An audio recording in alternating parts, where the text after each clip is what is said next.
राधे राधे दोस्तों। जब संसार में प्रेम की बात आती है तब हमेशा श्री राधा कृष्ण का नाम सबसे पहले आता है। राधा और कृष्ण दोनों का एक दूसरे के प्रति इतना खास स्नेह है कि उसे संसार में सर्वोच्च माना जाता है। क्या आप जानते हैं कि क्यों आज भी श्री कृष्ण को प्रसन्न करने के लिए उनके सारे भक्त राधे राधे जपा करते हैं? आखिर क्या है राधे राधे नाम कहने की महिमा और क्या इसके पीछे कोई कहानी भी है? आज की इस वीडियो में हम आपको इससे जुड़ी एक बहुत ही रोचक कहानी बताने वाले हैं। दोस्तों, इस सवाल का जवाब हमें साक्षात श्री कृष्ण देते हैं। श्री कृष्ण ने कहा है कि जो भी व्यक्ति कृष्ण कृष्ण रटता है वो सिर्फ और सिर्फ अपना समय नष्ट करता है। उसका मुझसे प्रश्न करने का हर प्रयास उसी तरह से विफल हो जाता है जिस तरह रेत पर बैठकर मछली पकड़ने का प्रयास, जो संभव ही नहीं है। श्रीमद् देवी भागवत नाम के ग्रंथ में बताया गया है कि श्री कृष्ण उस भक्त की पुकार अवश्य सुनते हैं जो राधा जी का नाम लेते हैं। इसलिए श्री कृष्ण को पुकारना है तो राधा जी को पहले पुकारने की मान्यता दी जाती है। कहते हैं कि जहाँ जहाँ राधा होंगी वहाँ श्री कृष्ण अवश्य चले आएंगे। हिंदू धर्म के पुराणों के अनुसार भगवान श्री कृष्ण ने स्वयं कहा है कि राधा जी उनकी आत्मा में बसती है। श्री कृष्ण का राधा जी से प्रेम इतना अधिक है कि केवल राधा जी का नाम सुनने मात्र से श्री कृष्ण बेहद प्रसन्न हो जाते हैं और कहते हैं कि रा बोलते ही श्री कृष्ण अपने भक्तों की तरफ देखने लगते हैं और धा बोलते ही उनके पास चले आते हैं, उनके मुख से बार बार राधा राधा इस नाम को सुनने की लालसा में। श्री कृष्ण को यह बेहद पसंद है कि संसार चाहे उनका नाम ले या ना ले, श्री राधे का नाम अवश्य जपते रहें। उन्हें चारों ओर सिर्फ अपनी राधे का नाम सुनाई देता रहे। इस बात का जिक्र भी श्री कृष्ण ने नारद जी से एक बार किया था। इस संदर्भ में कथा है कि व्यास मुनि के पुत्र सुखदेव जी, जो कि तोता बनकर श्री राधा रानी के साथ रह रहे थे, वो राधा जी के महल में जब रहते थे तो सुखदेव जी हमेशा राधा राधा का नाम रटा करते थे। पर राधा जी को तो हमारे श्री कृष्ण का नाम सुनना बेहद पसंद था। इसलिए उन्होंने सुखदेव जी से कहा कि तुम केवल कृष्ण का नाम लिया करो। राधा जी की बात मानकर सुखदेव जी अब कृष्ण कृष्ण रटने लगे। सुखदेव जी को देखकर दूसरे तोते भी श्री कृष्ण का नाम जपने लगे। राधा जी भी कृष्ण के नाम का जाप करने लगी। राधा जी की सखियों पर इस कृष्ण नाम का असर होने लगा। पूरा नगर श्री कृष्णमय हो गया। कोई भी राधा जी का नाम लेता ही नहीं था। राधा जी बेहद प्रसन्न थी। एक दिन श्री कृष्ण राधा जी से मिलने जा रहे थे। उस समय वो बहुत उदास थे और मार्ग में उन्हें नारद जी मिले। श्री कृष्ण को उदास देखकर उन्होंने उनसे पूछा कि आप इतने उदास क्यों हैं प्रभु? तो श्री कृष्ण ने नारद जी से अपनी उदासी का कारण बताते हुए कहा कि राधा ने सभी को कृष्ण नाम रटना सिखा दिया है और कोई भी मेरी राधे का नाम कहता ही नहीं है, जबकि मुझे तो अपने नाम से ज्यादा अपनी राधे का नाम सुनना पसंद है। तब ये बात जाकर राधा जी को पता चली और उनकी आंखों से अश्रुधारा बहने लगी। राधा जी ने सुखदेव जी से कहा कि अब से आप राधा राधा ही जपा कीजिए, क्योंकि यही नाम मेरे प्राण प्रिय को प्रिय है। उस समय से राधा जी का नाम सबसे पहले आता है, राधे राधे कहा जाता है और बाद में श्री कृष्ण का नाम आता है। अब सबसे बड़ी बात यह है कि इस पूरे प्रसंग में हम लोगों के फायदे की क्या बात है? तो सबसे बड़े फायदे की बात तो यही है कि अगर हम श्री कृष्ण को पाना है तो पहले हमें राधा रानी को पाना ही होगा।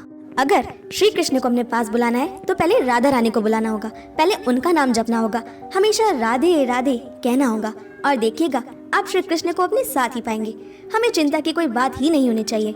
जब एक राधे नाम से हम श्री कृष्ण और राधे दोनों को खुश कर सकते हैं, उनकी कृपा प्राप्त कर सकते हैं, तो भला इससे बेहतर और क्या हो सकता है? दोस्तों, कलयुग में राधा नाम की क्या महिमा है, इससे जुड़ी हमें एक और कहानी भी देखने को मिलती है। और इस कहानी में बताया जाता है कि एक बार हमारी श्रीमती राधा रानी श्री कृष्ण से बेहद क्रोधित हो जाती हैं, मान कर लेती हैं। सभी सखियां श्री कृष्ण को इस बारे में बताती हैं और कन्हैया भागे भागे अपनी राधे को मनाने जाते हैं। बहुत दिन हो गए राधा रानी श्री कृष्ण से रूठी हुई है, रो रही है, बात नहीं कर रही। कन्हैया ने हर तरह का जतन करके देख लिया, उनके पैरों में गिर गए, रोने लगे कि किशोरी जी एक बार तो बता दीजिए कि हमसे ऐसे क्या भूल होगी जो आप इतनी बुरी तरह से हमसे मान करके बैठ गई। राधा रानी ने कहा कि देखिए प्यारे जी, मैं अपना मान अब तभी भंग करूंगी जब आप मेरी एक शर्त मान लेंगे, मेरी एक प्रार्थना को आप स्वीकार कर लेंगे।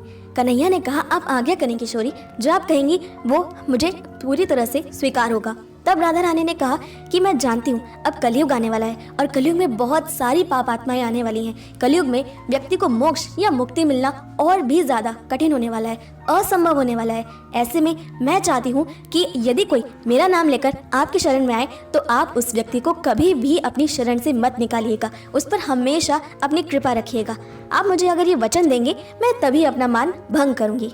दोस्तों, श्री कृष्ण के बारे में ये बात काफ़ी ज़्यादा प्रसिद्ध है कि वो अपने भक्तों में काफ़ी ज़्यादा योग्यताओं की मांग करते हैं, क्योंकि वो सर्वोच्च परमेश्वर हैं। किंतु श्रीमती राधा रानी इतनी योग्यताओं की मांग नहीं करती, और क्योंकि वो सर्वेश्वरी हैं, इसलिए वो सभी भक्तों को आसानी से स्वीकार कर लेती हैं, यहाँ तक कि उनके दोषों तक को वो स्वीकार कर लेती हैं। तो इसलिए जब राधा रानी ने श्री कृष्ण के सामने ये शर्त रखी, तो श्री कृष्ण को राधा रानी को मनाने के लिए इस वचन को देना पड़ा, और इसीलिए कहा जाता है कि कलयुग में मोक्ष का मार्ग है राधे नाम। तो दोस्तों, ये है हमारी सर्वेश्वरी किशोरी जी श्रीमती राधा रानी का असली चरित्र, उनकी असली महिमा, कि वो अपने भक्तों को श्री कृष्ण की साक्षात कृपा दिलाने के लिए उनसे खुद क्रोधित तक हो जाती हैं, ताकि श्री कृष्ण उनकी बात मान लें और भक्त आसानी से श्री कृष्ण तक पहुंच पाएं।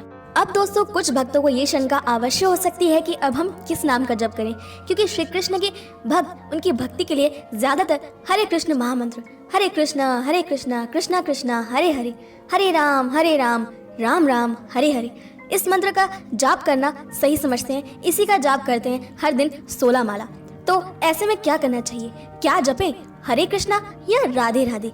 तो दोस्तों, इसमें हमें कभी भी कोई भी असमंजसता पैदा होनी ही नहीं चाहिए। हमें जब भी मन करे हम राधे राधे कहते हुए उत्सव में झूमकर नाच सकते हैं, आनंद से उनका नाम ले सकते हैं। लेकिन अगर हम सच में श्री कृष्ण के करीब जाना चाहते हैं, मोक्ष को प्राप्त करना चाहते हैं, तो हमें हरे कृष्ण महामंत्र का ही जप करना चाहिए, क्योंकि आचार्य हमें हरे कृष्ण महामंत्र का जाप करने की ही सलाह देते हैं। क्यों?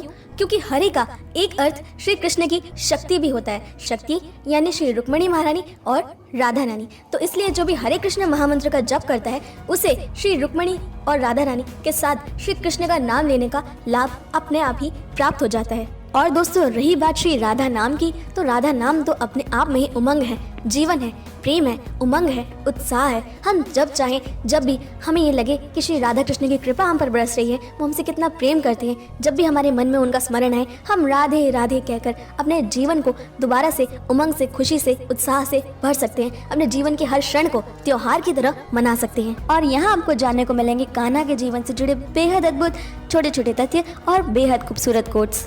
आपका क्या मानना है इस मुद्दे पर? हमें कमेंट सेक्शन में अपनी राय जरूर बताएं। और अगर आपको ये वीडियो पसंद आई तो ऐसी ही और वीडियोस को लगातार देखने के लिए हमारे चैनल को ज़रूर सब्सक्राइब कर लें। इस वीडियो को लाइक करें, शेयर करें और नोटिफिकेशन बेल ऑन करना बिल्कुल ना भूलें, ताकि हमारी सारी नई वीडियोस की नोटिफिकेशन सबसे पहले पहुंचे आप तक। मैं मिलती हूँ आपसे अगली वीडियो में, तब तक के लिए stay happy and Radhe Radhe.